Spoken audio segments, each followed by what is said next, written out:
Notre Dame loses to unranked Marshall 26-21 in South Bend. Couple of facts here that I think we just need to lay out so everybody's on the same page because this is monumental. Last time Notre Dame started 0-2 was 2011, so that's 11 years ago. Notre Dame also snapped 10 straight wins in home openers, meaning that Marcus Freeman is the first head coach since Charlie Weis in 2005 to lose his home opener in South Bend. It's just a terrible look for him. Marshall got its first win against a top 10 opponent for the first time since beating Kansas State 27-20 when they were the number 6 team in the country in 2003.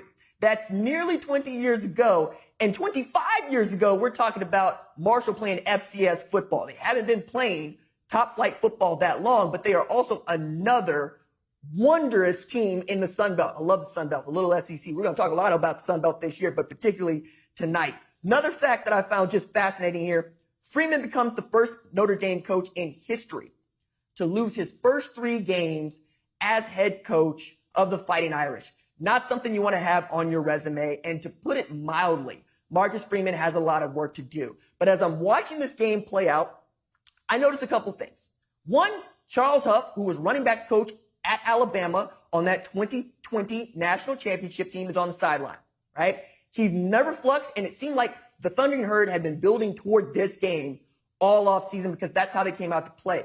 Another fact that stuck out to me is Henry Colombi, starting quarterback for Marshall, was run off of Texas Tech. Matt Wells went down to Florida to recruit him to Texas Tech. Matt Wells gets fired. Henry Colombi loses the job to Donovan Smith. Eventually, Tyler Shuck says, I'm going to go where I'm wanted.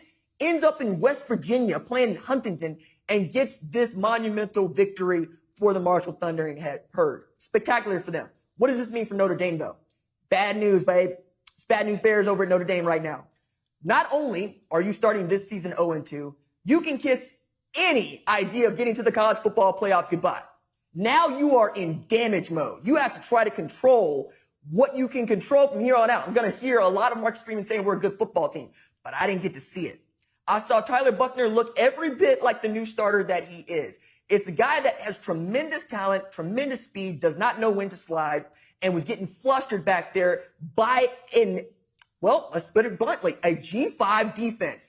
After we thought that they played pretty well against what I think is one of those teams going to play for the national championship in Ohio State. Really got to look at Ohio State now and wonder just how good or bad Notre Dame and Ohio State are based on how Notre Dame followed up this game against Marshall. One of the other things you would need to keep into your mind as you go through Notre Dame is it ain't like the cupboard is full back there. We got to see Drew Pine come in relief of Tyler Buchner near the end of the game. And what did he do? He threw 2 gimme interceptions to Marshall Thundering Herd players that were looking for them. We're talking about dropping back in the zone and just not seeing guys. Really bad look for Notre Dame. But the worst part about this for Notre Dame, it's not just that Marshall beat Notre Dame 26-21 in South Bend. It's that Notre Dame paid $1.25 million for the privilege. Notre Dame, you've been had. I said you've been took. I said you've been led astray. Run amok. This is what he does.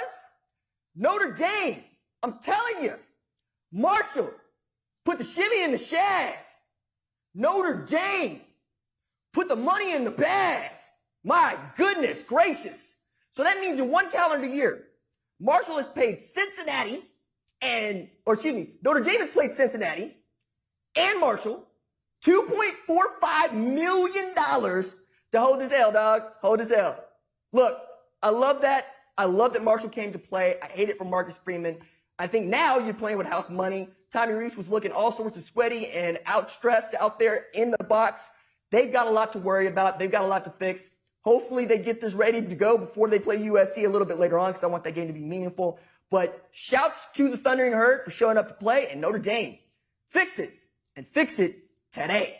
Thank you for watching the #1 college football show. Please remember to subscribe to the channel and like this video so that you don't miss any of the best college football coverage in America.